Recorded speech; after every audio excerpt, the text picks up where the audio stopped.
Saw LoKi? Yes. Yeah. That was a hell of an ending. I was thrilled to death with the whole thing, and I loved the way I'm calling him Immortus. That's as close as we're going to get to Immortus. This is Kang. I don't know. He even says Kang, don't he?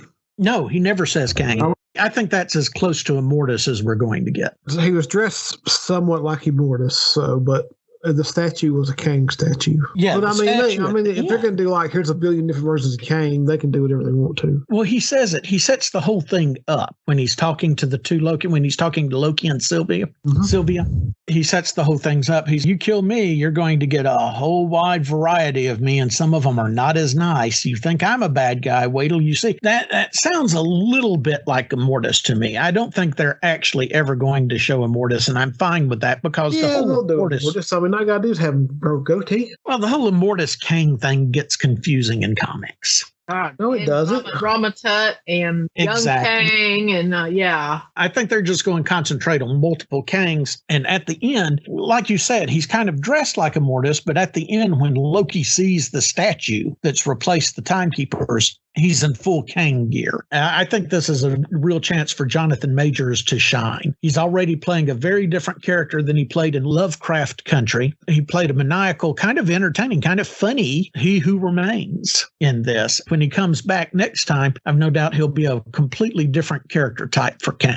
When I heard Jonathan Majors was going to play Kang, all I had seen was Lovecraft Country, and I thought, really?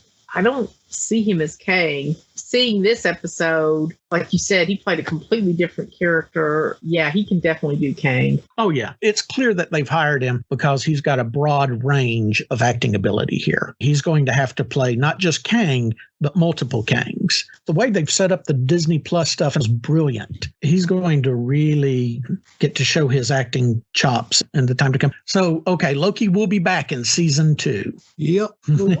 I didn't care for this show at all, really. The show or this episode? In total, the show. There's some good moments in it here and there, but as a whole, I don't know. It just didn't do anything. I was nervous about the way it ended until I saw the season 2 thing, and then I may okay with it. Well, see, people always they just announced season 2. HBO's been doing this for years. They already know they're making more than one season. They're just not going to say anything till after season 1's done. It's to keep people on the string, but we had no reason to suspect LoKi was going to get a season 2. Given that Captain America and Winter Soldier and WandaVision was not down for a season 2.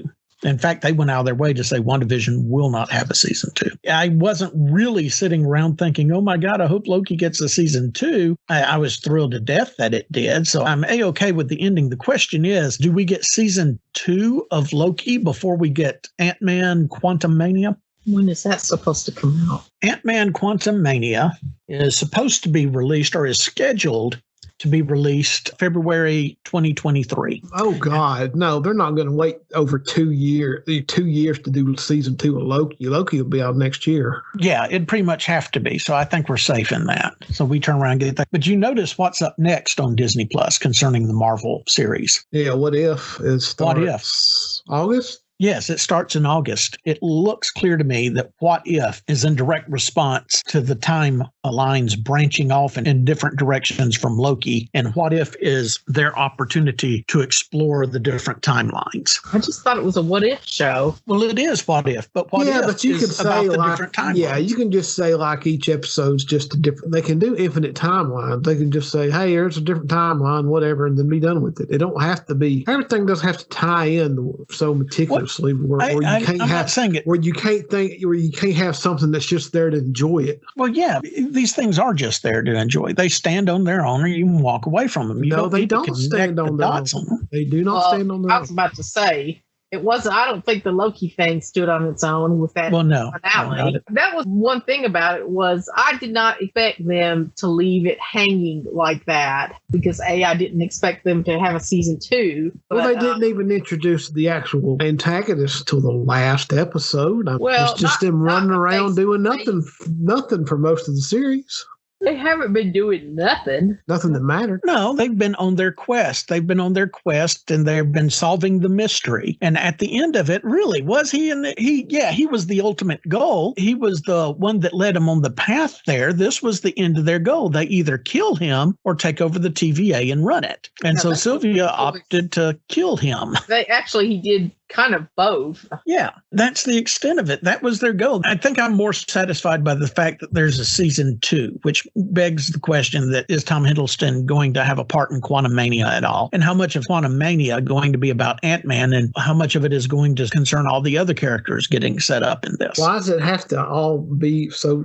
Why can't any movie just be its character's movie? Why does it have to involve every other character in the MCU? Why does it have to do that? Well, it's not necessarily have to do that. They've just had a successful run of doing it. And it's fun. It's entertaining. It's like the comic books. It was always great to see somebody come into the X-Men books like Doctor Strange that wasn't necessarily touted as a guest star. All of those things were special. These things are special too, so long as they tell the story. So long as we're entertained, so long as we're drawn into it, and I'm entertained and I'm still drawn into it, the reality of the MCU. I don't have a problem. What If is going to be a bunch of standalone stories that you can take by themselves, but they'd be missing an opportunity if they didn't show that these were timelines branching off. And later there might be a little payoff, because now we're all but certain headed to Secret Wars as the next big thing for the next Endgame situation. Well, yeah, I mean, what else are they going to do? They done said Secret Invasion's a television thing. Yeah, don't see Secret Invasion being a multiple movie situation like Infinity War and Endgame was, but it'd make a great run on Disney Plus leading up to the situations. You're pretty much fractured now so far as the MCU is concerned. You've got Spider-Man, Doctor Strange, Loki, Ant-Man, and WandaVision all leading to the alternate reality situations with their movies and their Disney Plus series and such. On the other side of it, you've got Captain America and the Winter Soldier, a lot of the street level heroes, especially given what happens in the Black Widow movie, which we'll be talking about next week when everybody's had a chance to see it, and the U.S. agent situation and all of these other characters off to the side dealing with the street level situation where the Avengers are about to, the remaining original Avengers are about made to look like a major threat. So Thunderbolt Ross can race either as Dark Avengers or Thunderbolts, whatever they end up naming them, against them. So you've got two lines of thought going here. Not to mention whatever happens with Thor, Love and Thunder and the next Guardian movies. Those may not be connected to either of the two major plot lines that Marvel's running, or subtext that Marvel's running through the series and movies I just mentioned. I'm sure Thor, Love and Thunder is going to give me an aneurysm. It's going to be awesome, man. Did you both see Deadpool and Korg in that commercial together? I did. That's pretty good. First appearance of Deadpool in the MCU. So now we have to keep up with random commercials online, or else we'll be lost in one of these 10 million movies and 5 dozen television shows. You know what I'm amazed at? I'm amazed we've just talked about, hey, look, Loki's about to get a season 2. Deadpool's in commercials inside of the Marvel Cinematic Universe, talking with Korg. All these things are coming together, and there's no Namor out there. They got to save Namor. He's got to be the final thing for them to do. He's got to be the last big thing, because they're not going to do any better than Namor once they put him in there. I'm glad y'all are coming around to the proper way of thinking. Because what you going to do? Be like, oh, look, it's Wolverine. No one gives a crap about that midget. Wolverine's the best there is at what he does, pal. Bore us to death. Bore you to death? How is Wolverine? The best thing Wolverine does is have deeply closeted homosexual feelings for Cyclops. Deeply closeted? Yeah. I really say they are not deeply closeted. They are like, well, they're not to us, because we're the reader. They are to the rest of the. I'm sure Cyclops knows and just doesn't say anything to hurt his feelings. What are you talking about? Cyclops is the bottom. They share a bedroom. No, he's not. I assure you, he is. I've been reading Cyclops all of my life, and if there's one thing that Cyclops is, well, it's the bottom. Ask Jean. She'll tell you. Ask Jean, ask Emma. Ask the Goblin Queen. Emma, for God's sake. What about her? There's no way he got any say in any of those relationships. You don't know that? Yeah, I do. I read them all. Read them all from their perspective would be a nearly omniscient point of view. The leader of the X-Men never had any say-so in his relationships. No, not with women. He didn't say that. He said in those relationships he didn't have any say. Of course he had say-so. He had say. I mean, he's the one that decided he was going to dump his wife and kid. That was not. But once I've never forgiven him for that. Well, it's not his fault. We know whose fault that is. What do you mean it's not his fault? It's the writer. It's the writer in Marvel who wanted to bring back Jean Grey. But it's apropos for Cyclops' character. It makes the character look like crap. Yeah, but it's still apropos for, Cyclops has always been crap. But let me say this, faults and all, he is a very fully formed character. All of those things are part of the characteristics of Cyclops. And I couldn't help but cheer for him a little once he found out that Emma had an affair with Namor during the Phoenix 5 situation, and he just belted her right out of the Phoenix Force. That was kind of a nice moment. Of course, he went on to kill Xavier. Well, the Phoenix 5 stuff, that stuff was stupid. How is that a nice moment? It's just more of his hypocrisy. I shouldn't have slept with Fish Boy.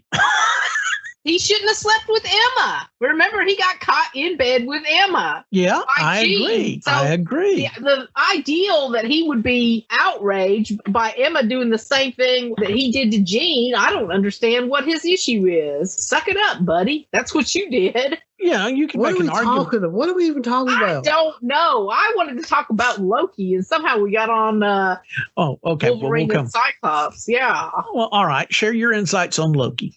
My insights on LoKi is the third Marvel show straight where somehow or another they make it all about the white woman. I'm not. Well, WandaVision, technically, Wanda's a white woman, but they just let her get off easy. She kidnapped the whole town, brainwashed them, separated people from their kids, tortured them, and because they didn't know what she lost with her make-believe kids that existed for a week, they let her off scot-free. Yeah, they did. She walked away. And then first off, let me ask you. Wait. No, I'm not done. No.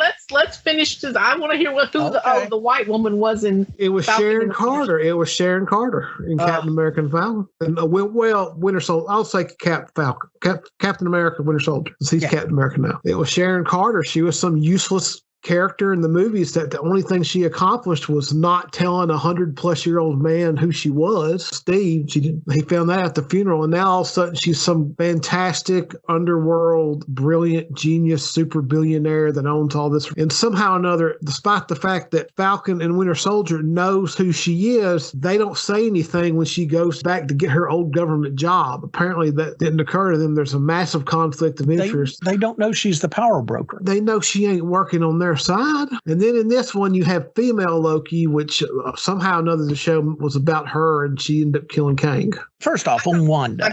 I think in Disney's mind, they're continually trying to push, they are pushing diversity, but the way they say it and what they do, they just reduce it down to, here's some white women. I don't think that's at all what's going on, Sandra. Yeah, I don't see it like that at all.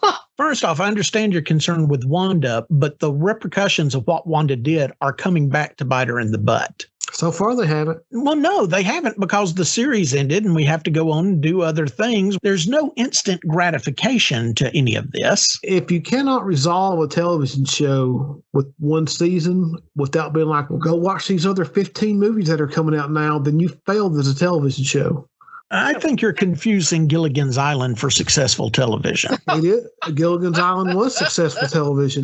This is complicated storytelling, and these are not mere TV shows. How is it complicated? It's like aimed at kids. No, it's not. Yes, it is. Oh, my gosh. No, it's not. It's got multiple levels to it. They're pulling multiple strings. They put a lot of effort and research into each of these shows that they're doing. Wanda is the thing with Wanda is going to be played up in the media to put the remainder of the Avengers on the run. Like, the superpower people cannot run around unchecked anymore because the Sokovia stuff has just gone by the wayside given everything in light of the Thanos situation. We've already already done Civil War. And we're not talking about Civil War. We're talking That's what about you something. just explained. No, we're talking about Thunderbolt Ross putting together a team, whether it's the Dark Avengers or the Thunderbolts or something to that effect, to run around and put these superpowered beings in check. That's also why Hawkeye's brought up in the end credit scenes of Black Widow. Hey. What?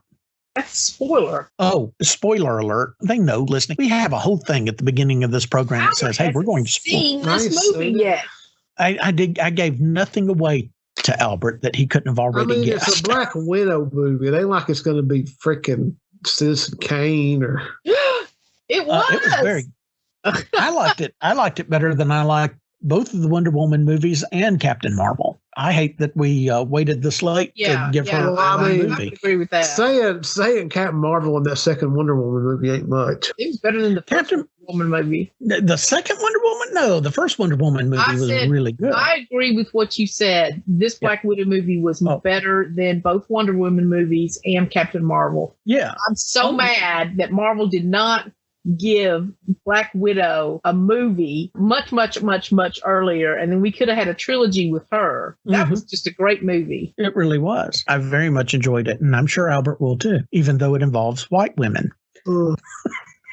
Hey, but man, white women, they get their easy ride. As for Sharon Carter, they know that she's doing some shady stuff, but she's doing shady stuff to survive. They don't know that she's the power broker and going to use her position against the government itself and against the institutions that have been established in the Marvel Cinematic Universe. They have no idea about that. The walk away from Captain America or Falcon and the Winter Soldier, the walk away from that was definitely Sam and Bucky were the main characters in that story. It began and ended with them. You got a couple of little offshoots in Sharon being the power broker and the Contessa approaching Johnny Walker at the end and getting him to be a U.S. agent. No, his name is Thunderbird Wine. Don't start shit with them. You're the one that said I'm having a hard enough time. I'm having a hard enough time keeping up with all the names and everything else. His sidekick was Michelob. Put your fingers in your ears, Albert. I'm going to say something to say. There's nothing to spoil in this movie. In Black Widow? No, there's nothing to spoil. Okay. I was livid. That was like, there's only two things I did not like about that Black Widow movie. And one of them was that woman. I'm not going to call her the Contessa or Valentina because that woman is not Contessa Valentina. I'm fine with her. I can buy this. What the heck? Her entrance. We'll talk about it later, Sam. Let me watch the movie. All right. Okay. All right. Now suddenly you're spoiling. Turns out you can't spoil Black Widow. That's what I told him. Put his fingers in his ears. Oh my God. Marvel did something that Albert didn't predict. I knew Taskmaster would suck, and I was right on that. Wait a minute. All right, we'll talk about that later. We'll talk about it later. Let's talk about how bad this show was. Okay, my question about the LoKi thing is, at the end of LoKi, so when Kang got killed, that changed. Hiddleston LoKi didn't get kicked back into his own TVA verse. We're not going to have a definitive answer to that until season 2. Yeah, it seems like they'll explain what happened. I would assume what happened, since Kang's a time traveler. He said all the Kangs are going to pop up again when I die. Mm-hmm. So more than likely, this is whatever Kang was left from that is this one or something. Who knows? They acted differently. That universe had changed, and they knew him. Of course, there was the Kang statue, but so I mean, either got taken to the wrong universe, or that universe got altered. That universe got a little bit confusing to me. My guess, having dealt with multiple timelines, alternate realities, quantum flux inside of black holes and such, most of my adult life, my professional analysis is as follows. LoKi got kicked back to the TVA,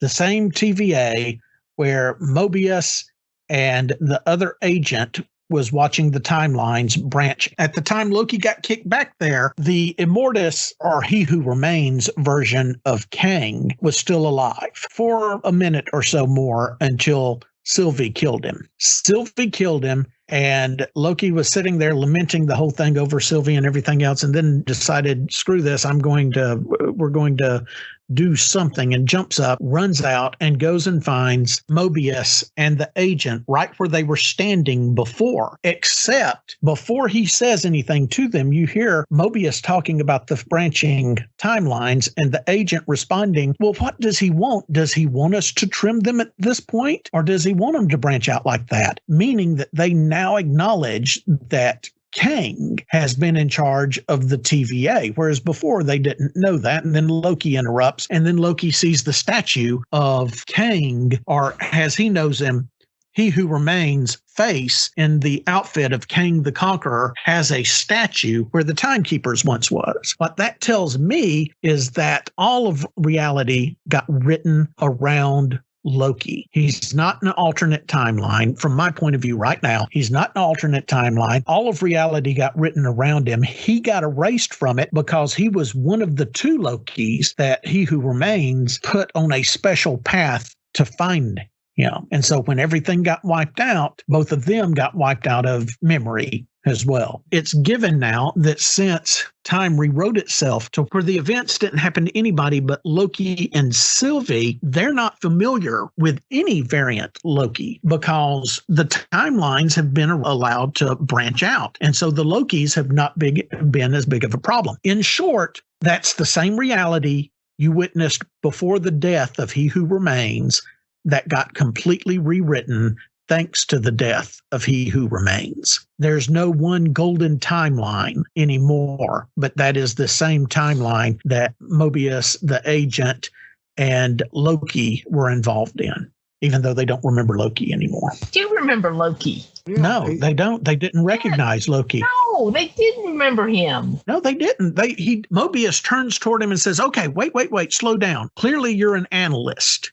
Who are you? What's your name? I don't remember him saying that. I'll have to go back and watch it again. No, he did. He said something like that, yeah. He was trying to slow LoKi down and said, who are you? What's your name? Clearly you're an analyst. What division are you from? What's your name? Then the agent says, we need hunters on level 3. She orders the hunters somewhere, I think, to that deck and that level. Also, the little guy in the first couple of episodes that was so funny, the one that LoKi opened his desk drawer and found all the Infinity Stones in, and he says, oh yeah, they're real pretty. Some of us use them for paper holders. That little guy, he was used for comedic relief. Yeah. If you're paying attention, it's his voice leading the hunters in the background, and he's running across in a hunter uniform. So suddenly he's gone from this meek little pencil pusher at a desk to now he's one of the hunters. So there's been a few changes. That reality, the reality we were following, has shifted because that's actually not, how do I say that? The Timekeepers, the TVA doesn't have multiple realities. It's like outside of That's what I'm saying. Yes, that's what I'm saying. But reality has rewritten itself around the TVA. Okay. And this is all, and something else you need to keep in mind that I don't think they broached in this, but something else to keep in mind is what we just watched in LoKi. All of this happened before and during any of the other Marvel movies. So the current situation as it stands with Kang the Conqueror replacing the fake Timekeepers in the TVA, that's a fact that has stood for time immemorial so far as the Marvel Cinematic Universe is concerned. We also have to talk about something else with LoKi. Okay. About how the show is. Oh, dear God. Those people.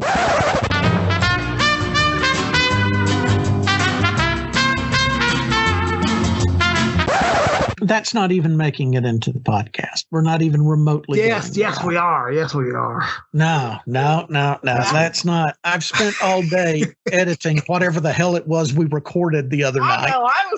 We recorded like premium content. Oh premium my God, content. it was horrible. I almost texted back. In fact, I think this whole podcast should be like y'all trying to do a straight podcast and me just trying to derail it constantly. How is that different from any other podcast? Because this would be that you wouldn't. No more editing it. Okay. No more editing it. You can release an hour podcast, which basically consists of Albert starts off and then you beep it, and then you said, "Well, we're not adding that to the I spent 20 minutes last night trying to find a new beep sound because it was bothering Albert too. So there'd be nothing but a whole hour of you beeping and you or me saying, yeah, don't add that to the podcast. that's it. But yeah, the only podcast you will. He better not leave all that junk in there. That was not. What junk? Yeah, most all of it made it through. I took out the line where you said I should have rich people. I did take that one completely. What's wrong with that? I could save America doing that. Oh my God, dude! I don't want to have to answer a lot of questions when you don't have to. You don't have to go answer questions. Everybody knows. Fairly certain Homeland Security has a different point of view on that. Everybody knows the answers. What's the worst thing that could happen? We make the news and we get more listeners. No, that's not the worst thing that could happen. What they going to do? Hillary Clinton going to come kill me like she did everybody else? Oh my gosh! Am I going to get Epstein? Let's go back to LoKi. Let's go back to LoKi. Let's go back to LoKi. My other question was, what the heck happened to Renslayer? Oh, Ravonna? She went through the time portal. Okay, in the comics, she's a consort. What would you describe her as in the comics, Sandra? She's a consort lover to Kang / Immortus. Ravonna Renslayer? Yeah, in the comic book. She's at least a consort to Kang / Immortus in the comic books. So she went through the time portal and said, when Mobius asked, where are you going? She said, to find free will. And so that means, given that one line, given that she walked through a time door before reality shifted around her. So all of her memories were still intact. Mm-hmm. Given that she walked through that time door, I dare say that probably leads her to Kang, the Kang that's going to show up in Quantumania. That would be my guess, but I don't know, has friend, has foe, or what. You don't think Kang is going to show up earlier than that? Kang will show up in Loki's second season. I thought Kang might show up in the madness of the multiverse. Could very well. I mean, we're so fixated on Quantumania. For all we know, really, that could have just been something that they threw out there so we wouldn't suspect Kang was showing up in LoKi. Well, I hate to tell you this, but I'm not fixated on Quantumania. Well, you need to get fixated on Quantumania. Are you using the royal we? I'm using the royal we in reference. Yeah, Albert is completely fixated on Quantumania. Am I now? Yeah, that's my guess on where Ravonna went. Ravonna, yeah. Renslayer is going to go looking for Kang, is basically what you're saying. Yes, she is. Because of Jonathan Majors. Mm-hmm. Oh, God, what is the agent's name? HB something or the other. Yeah, well, B-15. Wunmi Masaku, because the two of them did not sign an exclusive contract with Warner Brothers for HBO. Warner Brothers has canceled the Lovecraft season 2 completely. 3 of them did not sign a contract, and now Wunmi Masaku has a contract with Disney, as does, of course, Majors. One other of the Lovecraft actors went on and signed an exclusive deal with Apple TV. So there will be no season 2 of Lovecraft Country. Yeah, but I mean, what does them having signed a contract do? What does that have to do with them having a season 2 of? Well, the scuttlebutt. They could just sign another contract. It's stupid. Okay, the scuttlebutt behind the scenes is Warner Brothers, Disney, and Universal are beginning to see the situation for what it is. So far as entertainment goes, it seems that a lot of the past ways of doing business in entertainment are coming back, thanks to the streaming and the decline of the movie theaters, the rise of streaming and the decline of movie theaters. In other words, it's looking more and more every day like certain actors are going to sign exclusive deals with certain studios for a number of years each. You remember way back in the beginning, actors didn't just willy-nilly cross over into different studio films like they do now. They had exclusivity contracts where if you were in MGM stable, well, that's where you stayed. You know, Clark Gable all he did was MGM movies. He didn't stroll over to Universal or or anywhere else because he was under contract to them. It looks more and more like it's going back that way. Warner Brothers is making a heavy push behind the scene to get exclusivity deals with actors. And so when they couldn't get certain exclusivity deals, that's when they announced the cancellation of Lovecraft Country Season 2 that they had immediately announced after the success of Lovecraft Country Season 1. You're looking at a behind-the-scenes battle for talent that's only going to get worse given the results of Black Widow. Black Widow got $80 million opening weekend at the movie theaters, which has broken all post-COVID records, which is, you initially hear that and you think that's a good thing for movie theaters, because initially when I heard that, I thought that's a good thing for movie theater. But it turns out that Black Widow pulled down $60 million and growing on Disney Plus. Yeah, I don't believe that. The other studios believe it. Remember when they lied about Mulan and got caught like a week later? And then the numbers came out showing that they weren't lying. Yes, I remember the whole thing. They were lying. You made us talk about that for 3 episodes. No, I didn't. If y'all want the whole story, go back and start with the Mulan episode then go through to the next week where Albert says they're lying, then go back to the next week where we have evidence they weren't lying, and then continue forward. But we're not going back to Mulan ever again. Thank God. Thank God for that.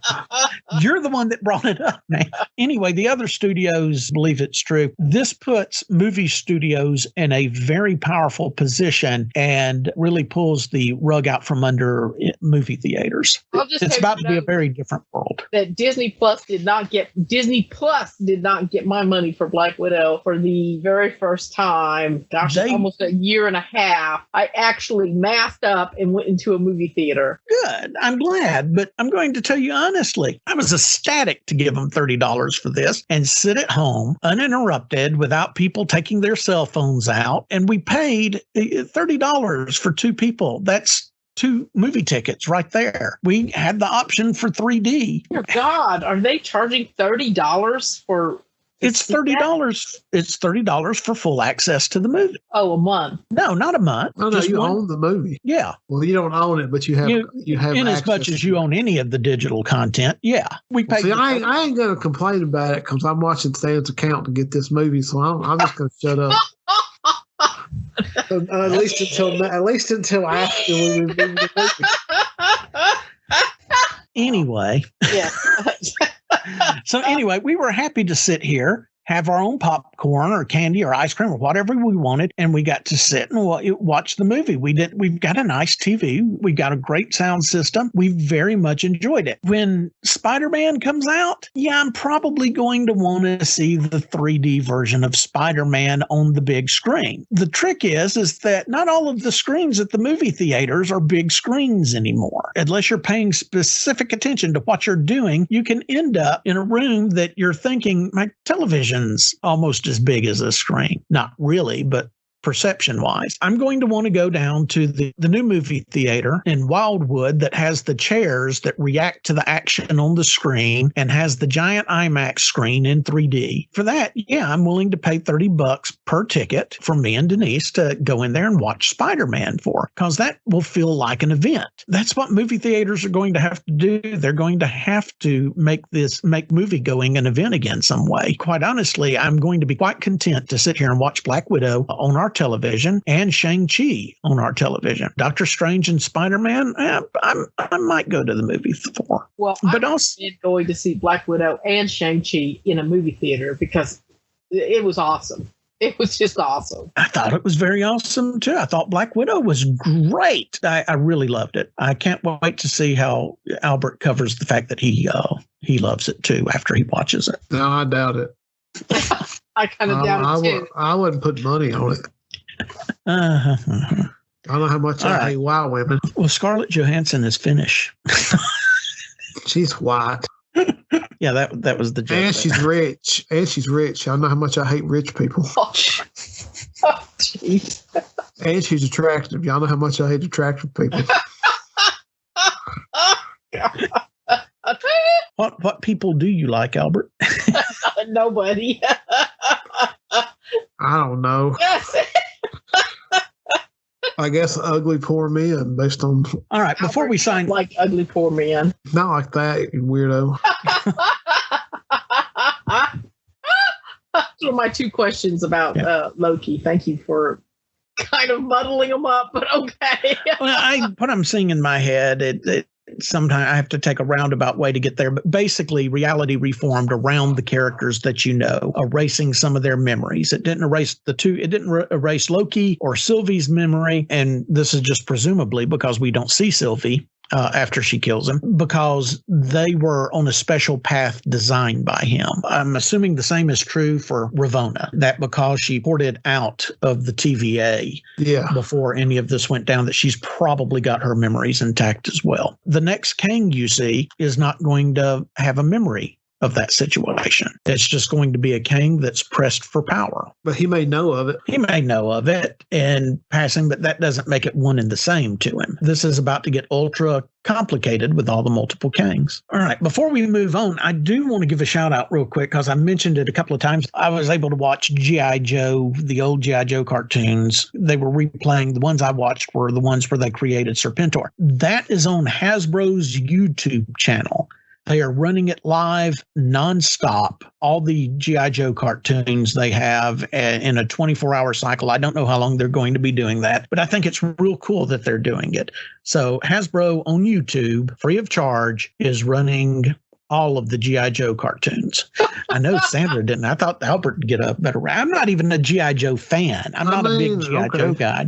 I just thought it was interesting that they were doing that. And, you know, when I'm up at 2 a.m, oh, look, G.I. Joe, a cartoon I didn't particularly care for when I was younger, but for some reason at 2 a.m, when I'm middle-aged, I'm going to watch it now. I like it. But you prefer the Liefeldian versions, don't you? No. No, I don't. Kingdomcasts is owned by Kingdom Comics Incorporated and produced by Stan Daniel and Albert Marsh. No part of this program may be reproduced, replicated, or replayed without permission. Special thanks to Sandra Swindle. Also, thank you to our content contributors, Jason Bean, Tim Bryant, Cornelius Burrows, Denise Daniel, Josh Duke, Alex Fitzpatrick, Hatcher, Charles Hickey, Ali Marceau, Joseph Koloski, Katrina Olstead, and Angela Pickett. Logo designed by Geoffrey Gwynn. Edited by Stan Daniel. Kingdomcasts is copyright